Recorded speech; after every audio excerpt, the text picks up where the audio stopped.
Robert Durst, a name that loomed large in some of the most sensational criminal investigations of the last half-century, was a man whose life was as enigmatic as it was tragic.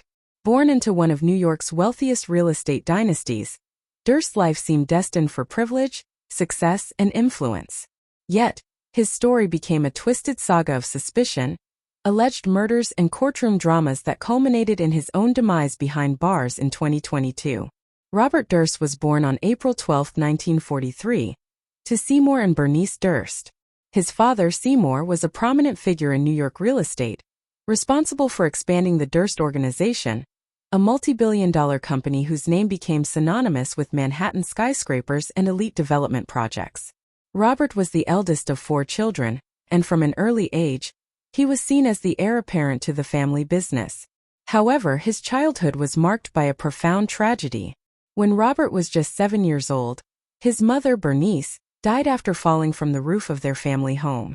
Though her death was officially ruled an accident, Robert's later claims that he witnessed her fall suggested that the trauma left a deep scar on his psyche. This event profoundly impacted Robert's development, and he later exhibited signs of emotional instability. By his teenage years, Robert was withdrawn and alienated from both his family and peers. Despite his father's hopes that Robert would take over the family business, the relationship between father and son became increasingly strained. Robert eventually attended Lehigh University and later enrolled in a doctoral program at UCLA, but he left both without completing his studies. In 1973, Robert married Kathie McCormack, a dental hygienist, and the couple moved to Vermont, where they opened a small health food store. Robert was soon pulled back to New York by his father, who pressured him to join the family business. Tensions in Robert's marriage grew as he resumed his work in real estate, and by the early 1980s, his relationship with Kathie had deteriorated to the point of separation.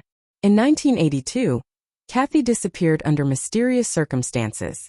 She was last seen on January 31, 1982, at the couple's South Salem, New York home, and though Robert claimed he had dropped her off at a train station to return to the city, she was never seen again.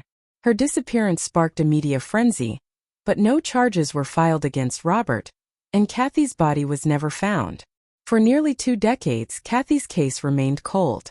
Robert, who had distanced himself from the Durst family and their business, moved to various cities, living a nomadic life that many found bizarre given his wealth and resources.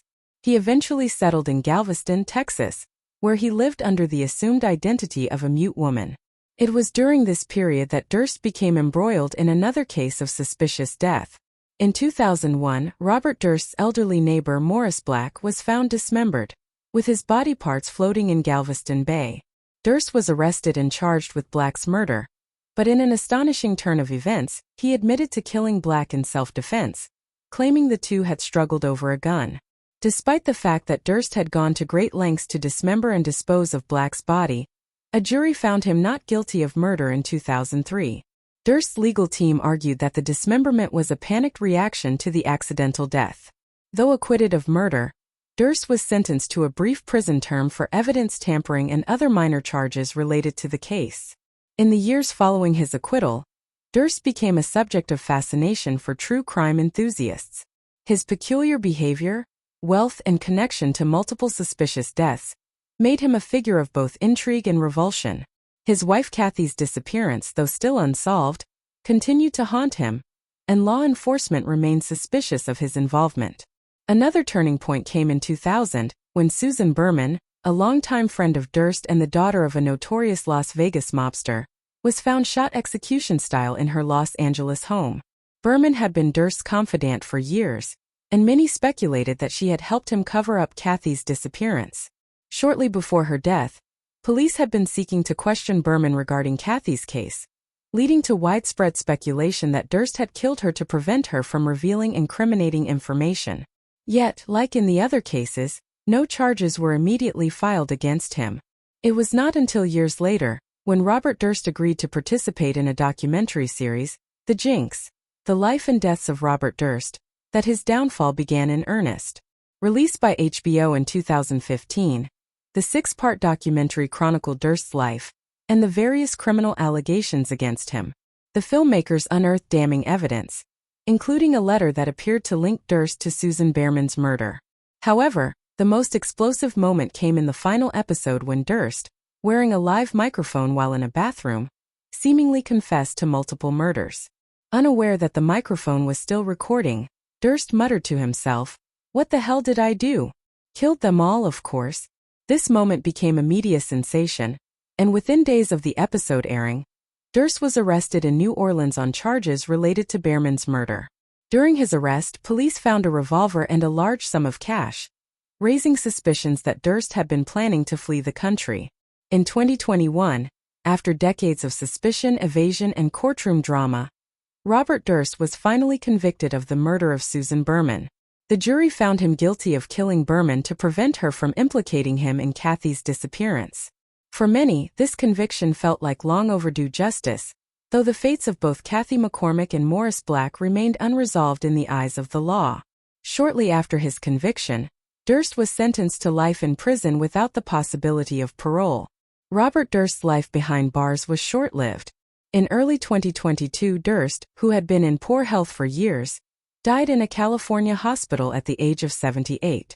He had been suffering from a range of ailments including bladder cancer, and his health had deteriorated significantly during his trial. Durst's death brought an end to one of the most bizarre and compelling criminal sagas in modern American history, though many questions about his life, and the deaths that followed him, remained unanswered. Robert Durst's life was a testament to the complex interplay of privilege, mental illness, and crime.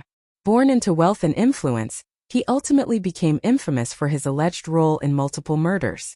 His ability to evade justice for so long spoke to both the limitations of the legal system and the power that his wealth afforded him. Yet, despite his long history of eluding accountability, Robert Durst's story ended in a prison cell, a far cry from the life of luxury that had once seemed his birthright. His legacy, overshadowed by murder and mystery, remains a chilling reminder of how power and privilege can distort justice. Thank you for listening to another episode of Loopholery, your go-to podcast channel for quick, witty, and insightful takes on random topics, all in 8 minutes or less. Whether we're diving into quirky facts, exploring weird loopholes, or just pondering life's strange questions, we keep it short, fun, and engaging. Perfect for curious minds on the go. Like or subscribe, and get your fix of unpredictable knowledge bites.